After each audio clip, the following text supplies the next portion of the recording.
নমস্কার, মামাম বেটা magic and tips চ্যানেলে আপনাদেরকে অনেক অনেক স্বাগত। আজকে একটা ছোট্ট রান্নার একটা ভিডিও নিয়ে এসেছি, যেটা বাচ্চাদের খুবই ভালো লাগবে। সেই জন্য স্পেশালি আমি এইটা আপনাদের সঙ্গে একটু শেয়ার করলাম। খুব সহজে এবং চটজলদি বানানো হয়ে যায়। হচ্ছে ফিরনি। ফিরনি হচ্ছে সিমুই, যেটা মুসলমানরা ঈদ হোক বা তাদের কোনো ফেস্টিভ্যাল হোক, মুসলমানরা আরবিরা এই ফিরনিটা খুব খায়। মানে খুব সরু সরু হয়, যেটা আমরা ওই লাচ্ছাওয়ার মধ্যেও মতনও ব্যবহার বলি। তো এটা করতে গেলে খুবই ইজি, কিছুই লাগবে না, শুধুমাত্র গুটিগত কাজু, কিশমিশ, আমন্ড এগুলো দিতে পারেন। কিন্তু এগুলো দিলে একটু স্বাদ বাড়বে, এবং একটু নুন, পরিমাণ মতন দুধ, চিনি, ব্যাস, আর অল্প একটু ফিরনি। তো দেখুন, প্রথমে আমি একটু এটা কুচি কুচি করে কেটে নিয়ে একটু হালকা একটু ফ্রাই করে নেবো। হ্যাঁ, তাহলে কী হবে, ওই কাঁচা গন্ধ ভাবটা চলে যাবে। একটু ফ্রাই করে নিলে খেতে ভালো হবে।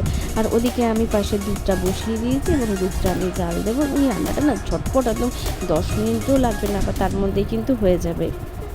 হ্যাঁ, আর এই খাদ্যটা বেশ হেলদি এবং টেস্টিও। যেহেতু বাদাম আপনারা ভালো করেই জানেন যে বাচ্চাদের খুব ব্রেনের জন্য খুব ভালো স্মৃতিশক্তি বাড়াতে, তো বাদাম বাচ্চারা কিন্তু এইভাবেও দিতে পারেন। আর একটা করতে পারেন, আপনারা পেস্ট করেও রেখেও তা এর সঙ্গে মিশিয়ে দিতে পারেন প্রত্যেকের ছড়ি, তো সেটাও কিন্তু ভালো লাগবে। তো সেই ভিডিও আমি পরে এক সময় শেয়ার করবো আপনাদের সঙ্গে। আমি আমার ছেলেকে ওইভাবেই খাওয়াতাম। তো আমার একটা ভাজা হয়ে গেছে, আমি একটু তুলে নিলাম, হালকা নেড়েই তুলে নেব।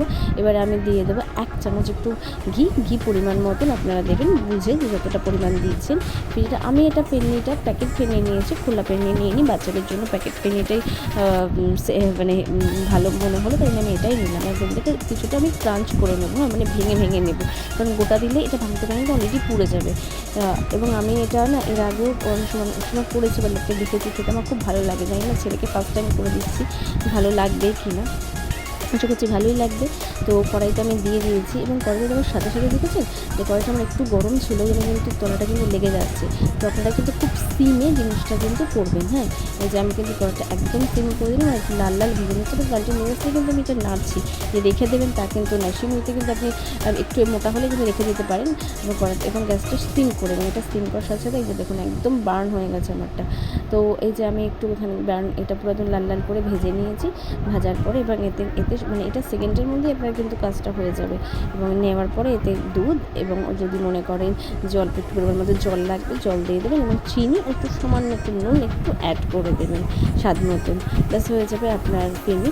তো আমি একটু মাখা করেছি। অনেকে যদি মনে করেন যে একটু মানে পাতলা করবেন, তাহলে সেক্ষেত্রে ফিরনিটা একটু কম দেবেন, দুধটা একটু বেশি পরিমাণ মতন দেবেন, তাহলেই হয়ে যাবে। এবং এটা কিন্তু দিয়ে আর কিছু ফোটাতেও হবে না, কিছু করতে হবে না। এটা স্পেশালিটি, এটা দুধটা আগে ভালো করে জাল দিয়ে নিয়ে তারপরে যেটুকুনি ভাজা হলো তার মধ্যে দিয়ে দিলে ব্যাস রেডি হয়ে যাবে আপনার গরম গরম ফিরনি। তো ভিডিওটা ভালো লেগে থাকলে অবশ্যই একটু লাইক, সাবস্ক্রাইব করবেন, এবং পাশে থাকা বেল আইকনটিকে প্রেস করবেন, এবং কমেন্ট করে অবশ্যই জানাবেন যে কেমন লাগলো এই রেসিপিটি।